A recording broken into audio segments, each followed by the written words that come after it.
Thank you. What a great introduction. That ranks among the best.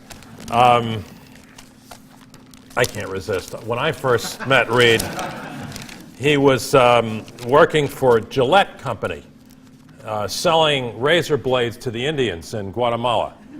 And this, in case you ever want to look toward Reed as a marketing expert, I would just tell you that it turns out that in Guatemala, the word for a razor blade is gilete, Gillette. Just like the word for Kleenex in some place, for a tissue is Kleenex. So, they were going to buy Gillette blades. That's, that is a razor blade in Guatemala. So, but maybe he sold more. I think you did teach them that they needed to change them once in a while. That was true, yeah. So,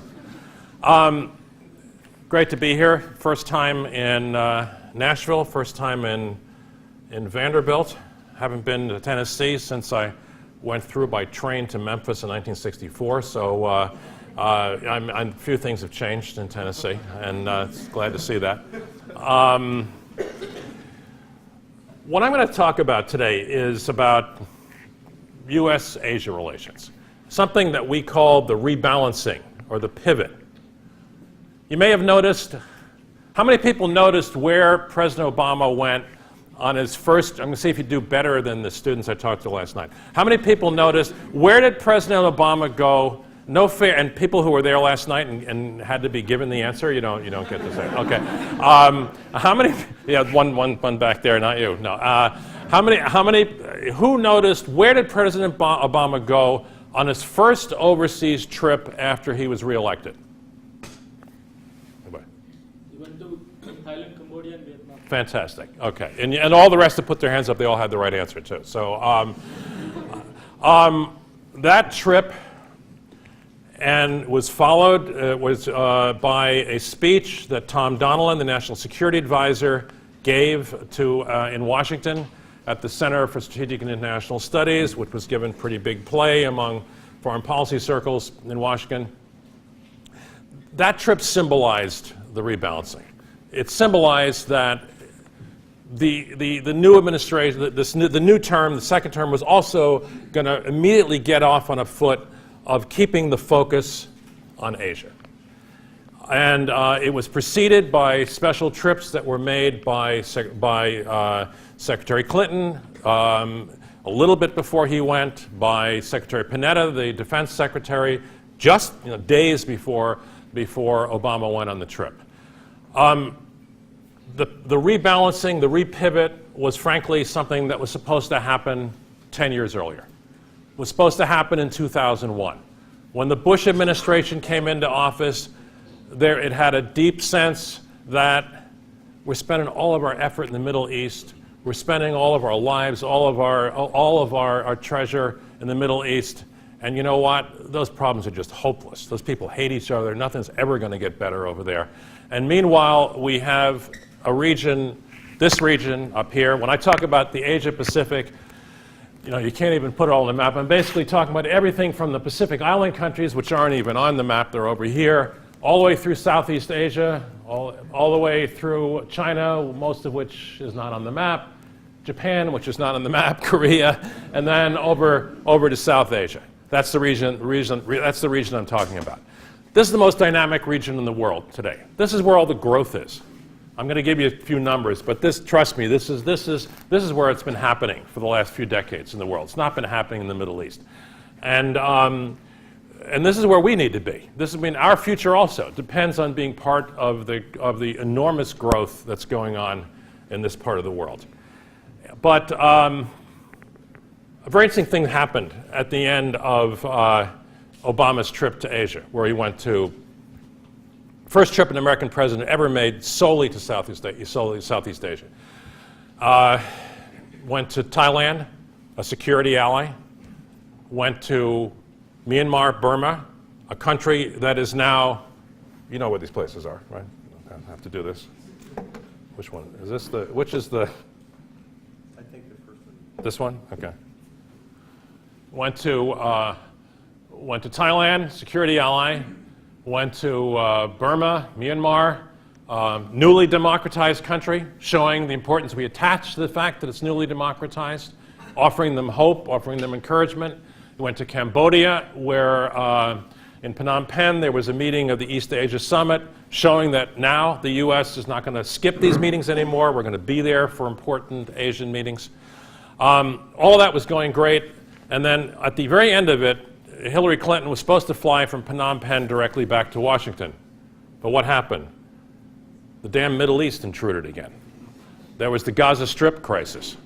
She didn't go to Washington. She flew from Phnom Penh directly to Cairo to deal with that problem, which shows also nice symbolism, unintended, showing that extricating ourselves from being distracted by that part of the world and from the very real problems that exist in that part of the world is not going to be that easy. We're going to get sucked back into it, even no matter how much we want to keep the focus on this area. The very start of the Obama administration, when it first came into office in 2009, it already had recognized and frankly had heard from people in the departing Bush administration that there was an imbalance. The U.S., where we were projecting our resources, our people, our military forces was out of whack. We needed to get it done, get it rebalanced. I think that really started to happen in the second half of the Obama administration. And it happened because the administration was pulling out of Iraq, finally did pull out of Iraq, and then had begun the process, which is supposed to end in 2014, for the most part, of pulling our forces out of Afghanistan. So with that kind of drawdown of forces from the Middle East, from the Central Asian region, the administration saw that it should have the opportunity to refocus our attention on Asia. As the National Security Advisor Tom Donilon said in the speech I mentioned, the U.S. is a Pacific power whose interests are inextricably linked with Asia's economic security and political order.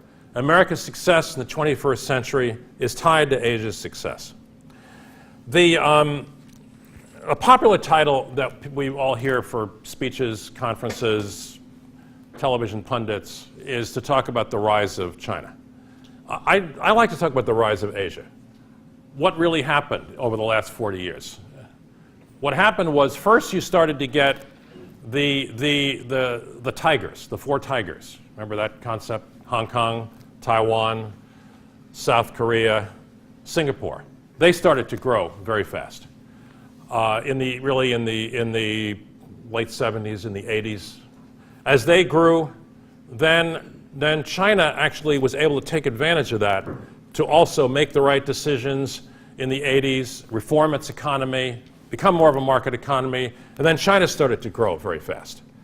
Then it started to become a beneficial circle in which China's development started to also help those Southeast Asian countries, those countries grow faster, and then other countries joined.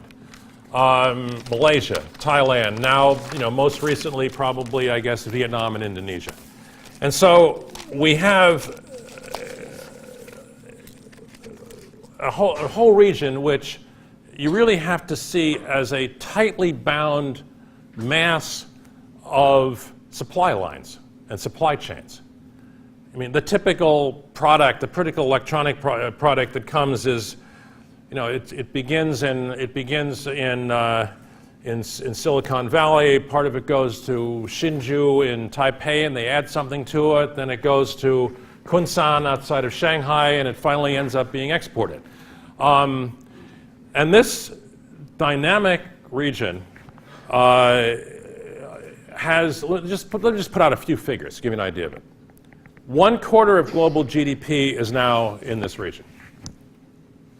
It's estimated that the Asia Pacific will account for 50% of all the global economic growth outside of the United States in the next 5 years. 30% of all U.S. exports to the Asia Pacific, and also 30% of what we import.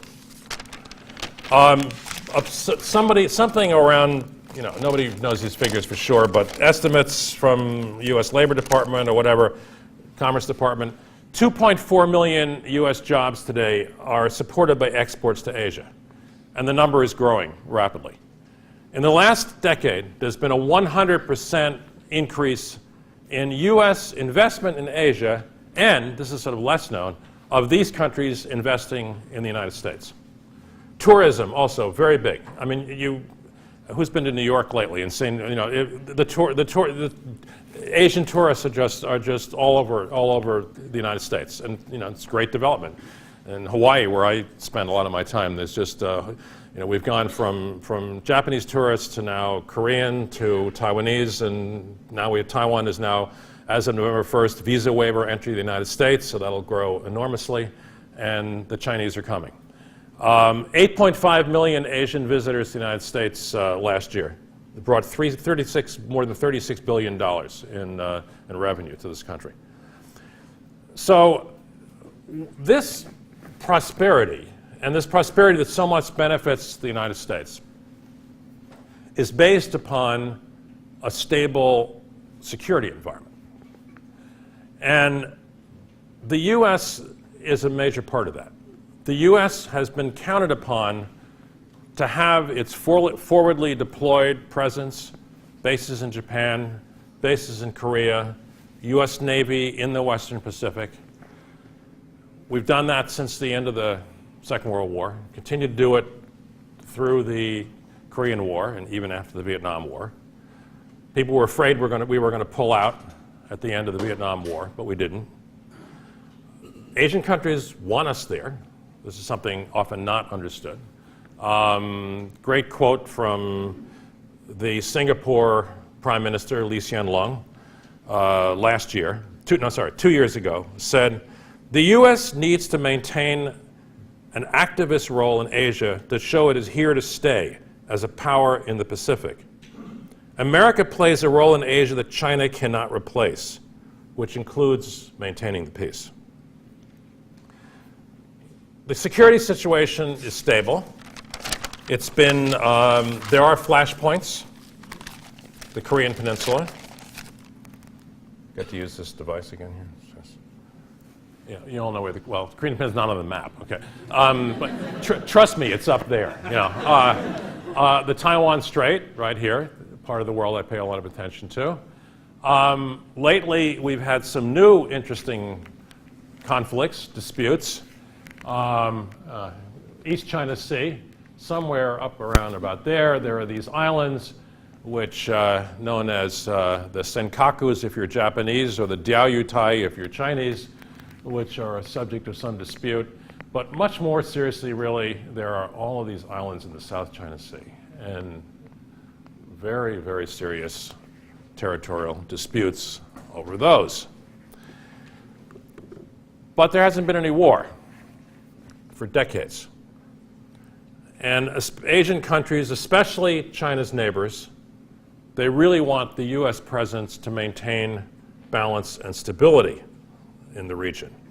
And over the last few years, that kind of demand for the U.S. presence started to grow. In my experience as a diplomat based in Asia, I would say it started about the same time that the U.S. got heavily involved in the wars in Afghanistan and then later in Iraq. And there was a sense of alarm on the part of particularly countries in Southeast Asia, China's neighbors, to some extent Japan, India, that the U.S. was not paying enough attention to what was going on in Asia. China's influence was growing. It wasn't being balanced by anything. The U.S. wasn't engaging itself in the new economic organizations and trade organizations being formed in Asia. We weren't showing up for meetings, and there was frustration over that. I remember being at a meeting of American ambassadors in Singapore where famous, important Singaporean diplomats said, "You're hopelessly distracted. You're over there paying attention to a part of the world where nothing is ever going to turn out right. Meanwhile, a struggle for influence is going on in our part of the world, which is so important, and you're not here enough. You need to be here. In the past 3 years, I would say those voices of concern rose, became louder. A lot of that was concern that China was being particularly aggressive in asserting its claims to some of those rocks and islands. Being aggressive in sort of the way it was dealing with some of its neighbors, like India. Going to the Asian Development Bank and saying, killing a loan to India because it was for a province that China also claimed. These things were noticed, people were concerned. Sometime in about 2011, I would say, the US really began to seriously launch what we call our rebalancing policy. In 2011, the US hosted the meeting of the Asia-Pacific Economic Cooperation, APEC, in Honolulu. First time in 19 years the US had hosted it. The way the US government works, to get top leaders focused on something, you have to have some excuse, some event, an action-causing event. Meetings are helpful. APEC did it. We came out with, Hillary Clinton came out with an article in Foreign Policy magazine called America's Pacific Century, and the process started from there. Let me just make a few, I want to leave time for questions, say a few things about implementation, what has happened. Much attention toward the rebalancing, or the pivot as it's sometimes called, has been on the security side, on the military side. That has definitely been an important aspect of it. But I would say that it's not the whole thing. Equally important has been greater attention to trade with the Pacific and to getting into trade agreements, and also to participating in regional organizations. On the security side, though, there are some fairly concrete things we can point to. We've strengthened, we've modernized our security alliances, particularly with our main security countries we have long-standing alliances with, which are Japan, South Korea, Australia, and the Philippines, and also Thailand, although it's one of the weakest of the alliances. We've deepened partnerships with some new countries who particularly wanted to have closer security relations with the U.S., wanted to have joint exercises, wanted to have U.S. ship visits. I would include in that group India, Vietnam, Indonesia.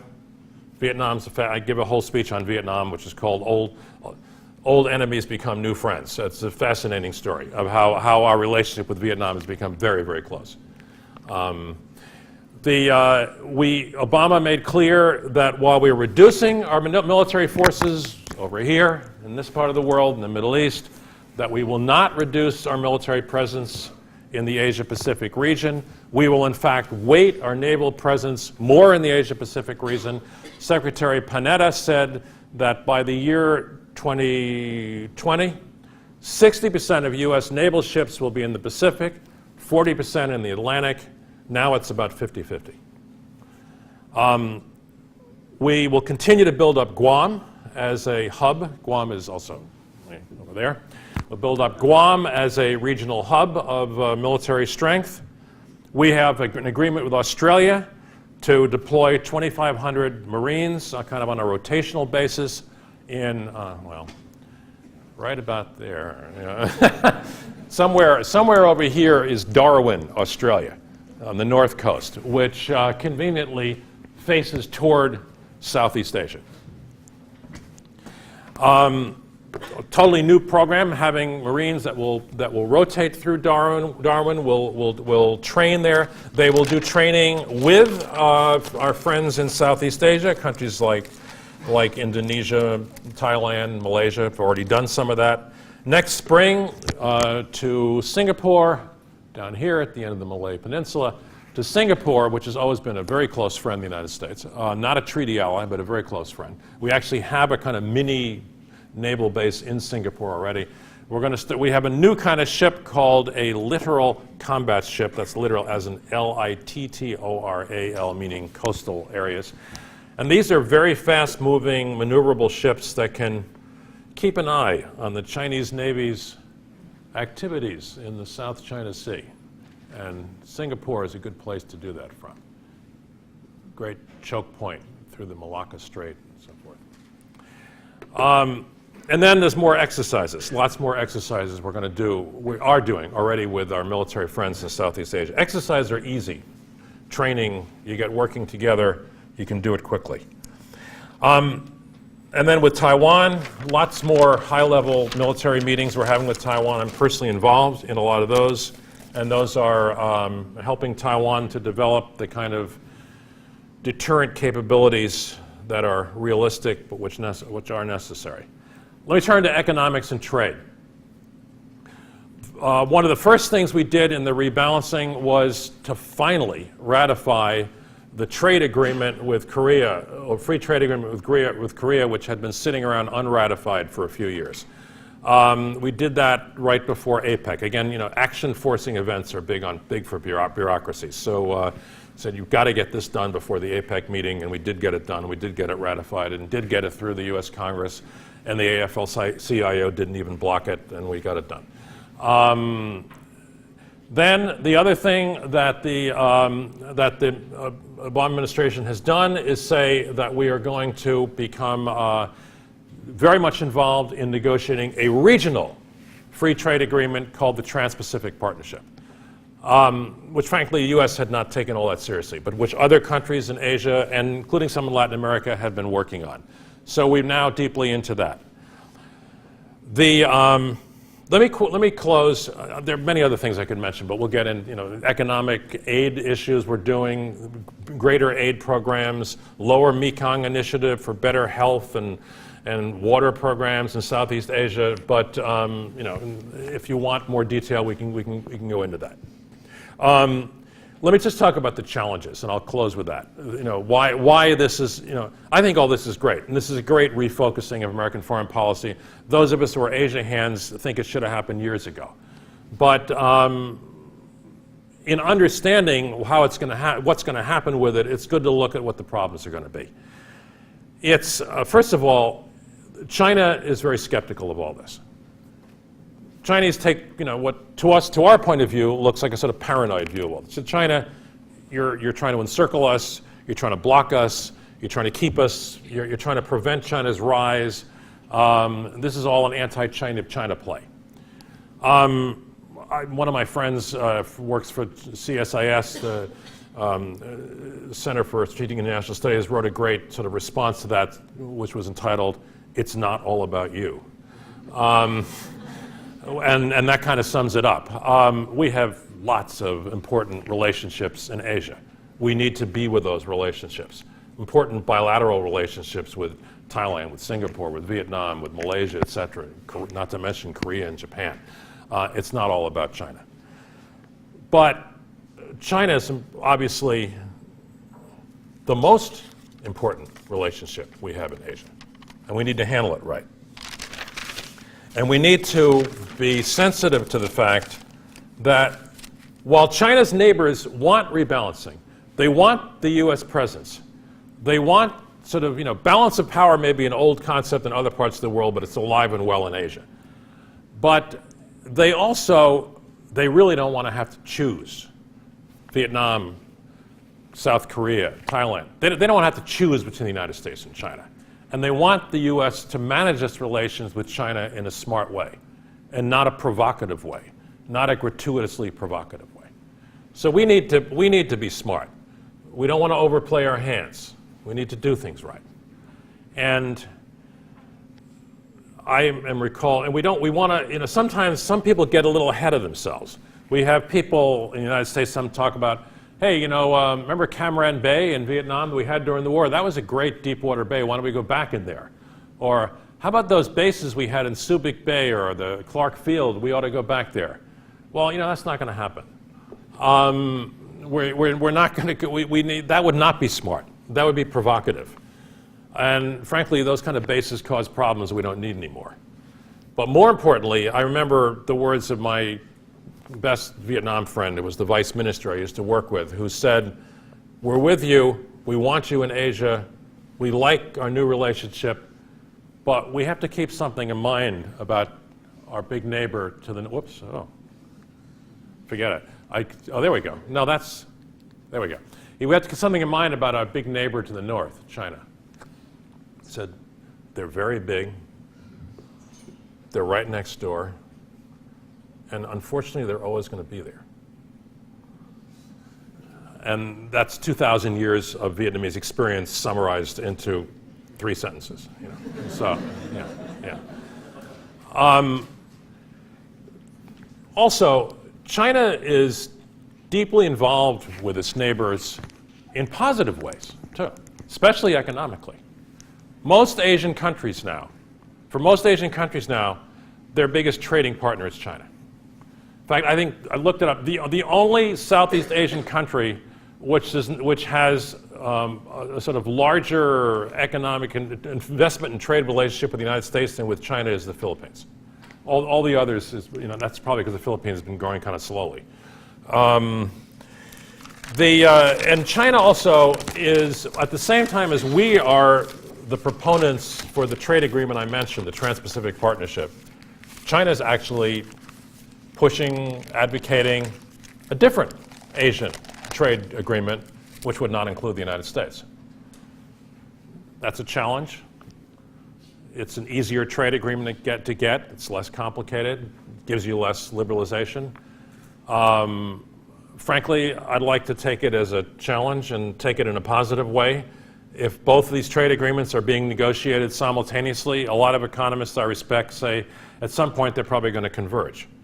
And they will also, competition is a good thing. It also gets people to do the right thing sometimes. And maybe the U.S., which frankly in the last few years has seemed sort of somewhat allergic to free trade agreements, I think this competition is precisely what got us to finally sign the Korean agreement and finally got us to join into the negotiations of the TPP, the Trans-Pacific Partnership. I'll finish with the fundamental challenge that I see for the U.S. Asia policy is, are we going to follow through? Are we going to follow through with sufficient money, sufficient attention, both on trade policy and on security policy? I think the administration does now finally seem serious about trade issues, but there's a lot of things, trade experts point out that the president does not have something called fast-track authority, which we normally have when we negotiate trade agreements. That's getting a little down the weeds, but anybody wants to know, we can talk about it later. Basically, it means that you can't go to Congress right now with a trade agreement and get it to vote up and down on it. They would be able to put all kinds of amendments on it. Well, then it would never get through. So it does raise questions about seriousness. For a Democratic Party president, elected with a lot of support from trade unions, trade's a tough issue. Trade's a tough issue. Even when he wants to get a trade agreement through, it's tough to make sure it gets through. Also, frankly, the governments, elites in Asia, they worry if we're going to overcome our fiscal difficulties, our budget difficulties, because the Navy commitments, the Air Force commitments we've made, the pledges to maintain presence in Asia, it's expensive, it's difficult to do. Are we going to be able to afford it? Are we going to do it?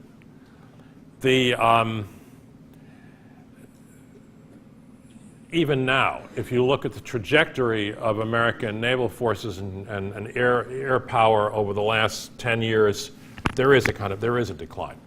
And so are we going to be able to meet this commitment? I would say, I saw another statement by that same Singapore guy who back in 2004 told us we were distracted. And he made a speech in Singapore last month. And he said he thought that just like the U.S. always had after it's been engaged in wars, that now the U.S. is going to look increasingly inward. Again, I would like to take that also as a challenge. The U.S. does sometimes get isolationist, but our Asian friends don't want us to be. And I think if we did that, we would not only, there's no way to get out of it. They want us to look inward to solve our problems, particularly our budget problems, our fiscal problems, our return to economic growth. But they want us to also understand that getting that growth, getting that economic revitalization also requires being involved in this region. and seeing the opportunities, the export opportunities, the business opportunities. Why don't I stop there and open it to your questions, rebuttals, and comments. Okay, thank you.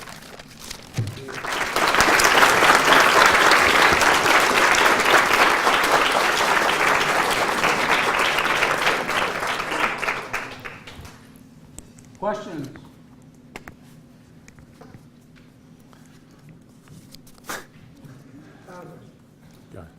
In the back. I was going to say, as economic growth in China seems to slow down a little bit, do you see them possibly taking a more militant position to, I guess, assert themselves in the region? A more militant position?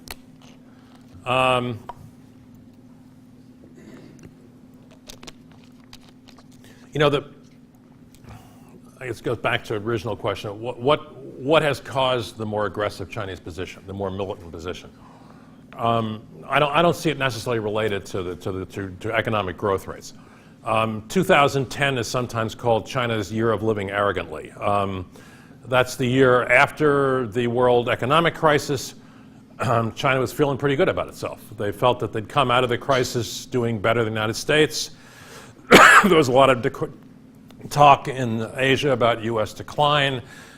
China felt that they had done well, and also you have in China a lot of pressure from the netizens, the citizens who were always on the net. They're called netizens in China, who were very nationalistic, sort of pressing the leadership to take aggressive positions on these territorial disputes and other issues.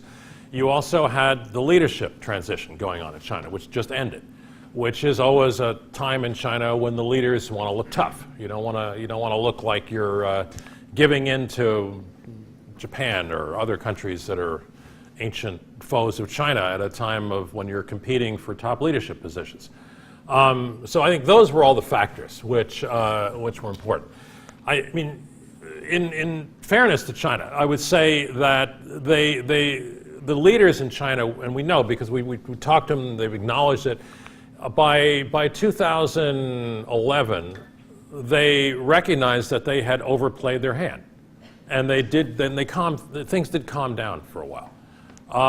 Then there was like another spike of tensions with neighbors, sort of bullying kinds of acts, really in the last year. And again, theories on that. It was, the lead up to the Party Congress, particularly wanting to look tough. I guess we can only hope that with the Party Congress over, the leadership transition over, that maybe things will calm down a little bit. I hope so. Yeah. Thank you. Yeah. Sorry. What kind of a U.S. naval presence do you have in the region? Is it a pure U.S. naval presence, or is it also in association with other navies in the region? Good question. Yeah. And the second part is how do you view the latest development in the Chinese naval development in the sense of U.S. carriers, their own aircraft carriers in their seas now? Right.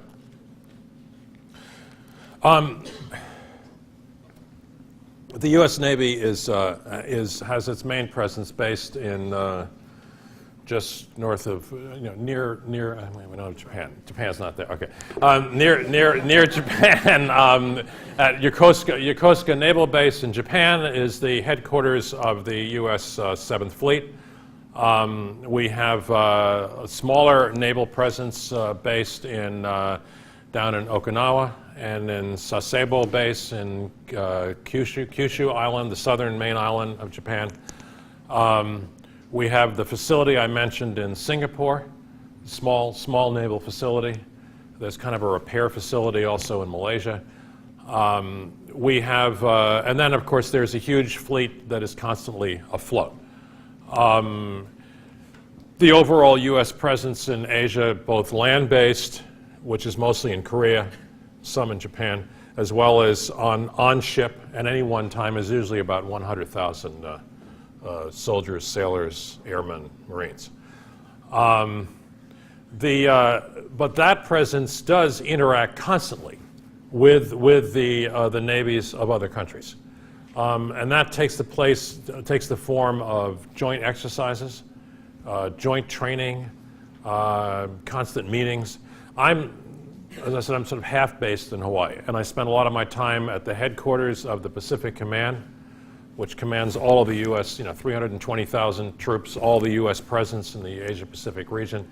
And there's just a constant, endless parade of military leaders, naval leaders from Asia and countries coming through there, and vice versa, into their countries. So I don't know if that answers your question, but and then in some cases we work together on joint contingency plans in the event of certain kinds of emergencies or crises. And we do talk with each other about those and work together on it. On your second question about the Chinese naval presence, it was in the news this week that China had started to have some, China has a new aircraft carrier. It's an old Ukrainian ship that they bought, the Varyag, that they bought years ago, and they've renamed it the Liaoning, and now it's been launched as China's first aircraft carrier. And one of the tough things about there are many tough things about operating an aircraft carrier, but one of the toughest is to get the planes on and off.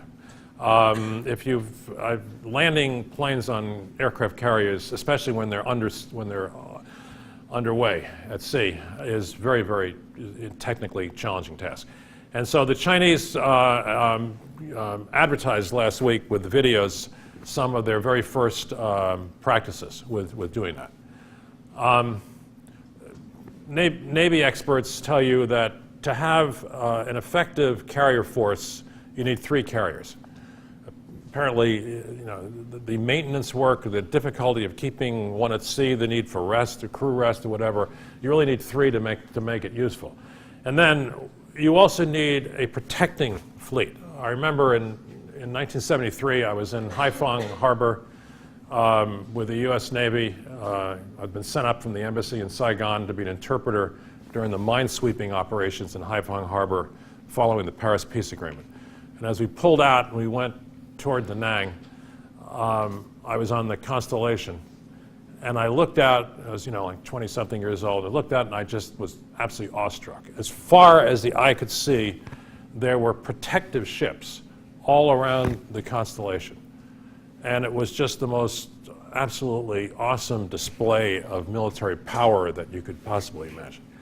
And you can't really operate a carrier effectively without, at least half that many protective ships. So China has to build that up to really have an effective carrier fleet.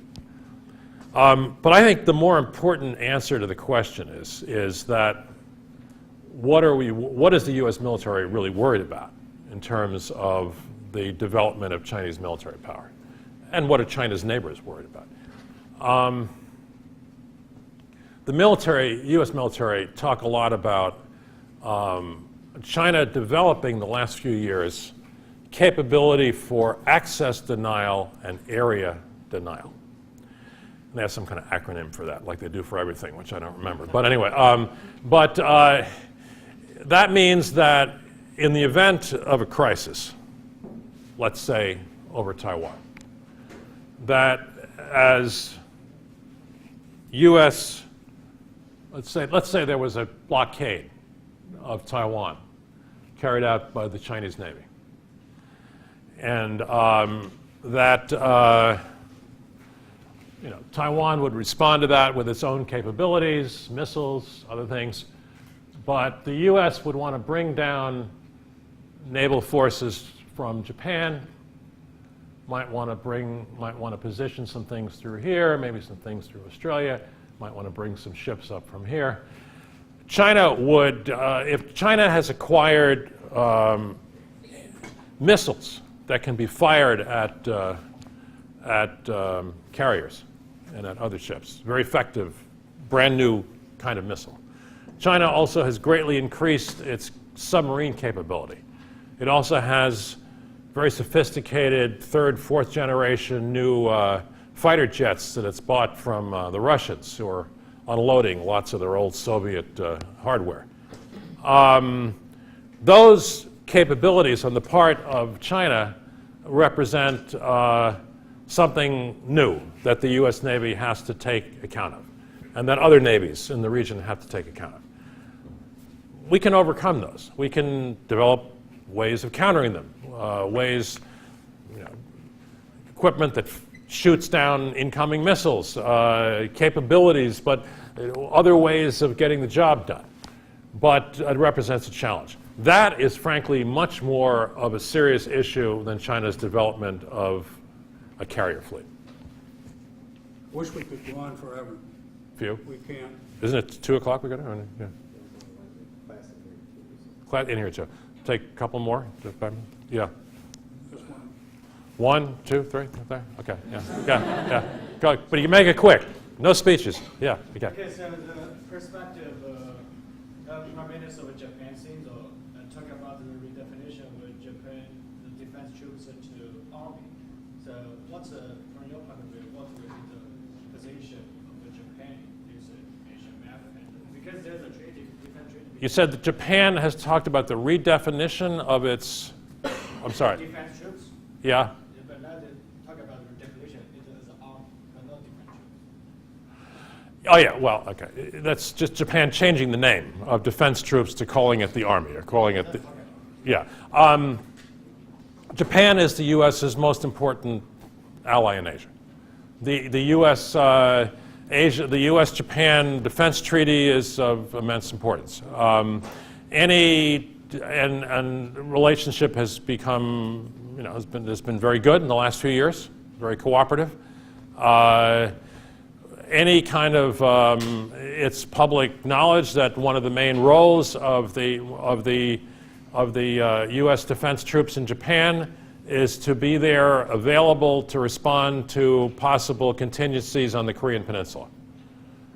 In order to deal with a North Korean invasion or attack of South Korea, you would have to rely upon the forces that are in Korea, many of the forces that are in Japan, and they are publicly identified as having that potential role.